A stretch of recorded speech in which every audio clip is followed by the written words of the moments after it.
হরে কৃষ্ণ, শুধু কৃষ্ণ ভক্তবৃন্দ, গৌর ভক্তবৃন্দ, আজকে যে ব্যাপারটা আমরা আস্বাদন করব, বিষয়বস্তু হচ্ছে ভরজ প্রেম বা ভরজ অনুরাগ। পুঁথিগত বিদ্যা, যে বিদ্যায় ভগবানকে আরাধনা করা হয়, যে বিদ্যার যে মন্ত্রের ভিতর দিয়ে আমার ভগবানকে সান্নিধ্য পাওয়ার অঙ্গীকার ভক্তরা ব্যক্ত করেন, আদৌ চিরত্ব শাশ্বত সত্যের কাছে যদি প্রশ্ন করেন, কিন্তু পুঁথিগত শুধু বিদ্যায় আমার ভগবানকে কেউ কখনো পেয়েছে, তার কৃপা প্রসাদ পেয়েছে, সান্নিধ্যে যেতে পেয়েছে? মুনি ঋষি ধ্যানী যোগী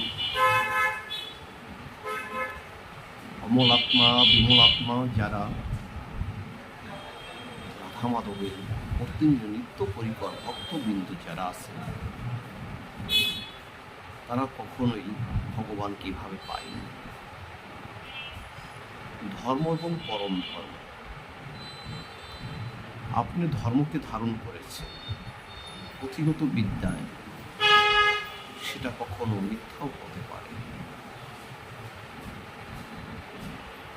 আমরা একটু আস্বাদনে যাব, তাহলে বুঝতে পারবেন অনুরাগ ভক্তে বা সিংহ ভক্তে বা কান্তা প্রেমের ভক্তে এরকম হয়।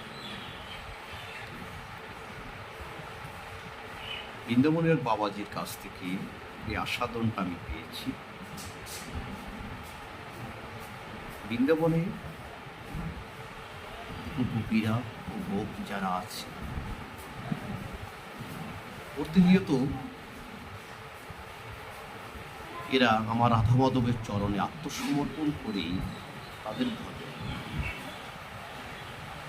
আমরা ভজনা করি কখনো চোখে দিয়ে দর্শন করি, মুখ দিয়ে কীর্তন করি, কান দিয়ে শ্রবণ করি, হৃদয় অঙ্গন করার চেষ্টা করি, কিন্তু বৃন্দাবনে যে গোপবালারা আছে, গোপ আছে, গোপী আছে, যারা এই ব্রজ প্রেম তার ব্যতিক্রম। তাদের প্রধান সাধন বস্তুই হচ্ছে আত্মসমর্পণ।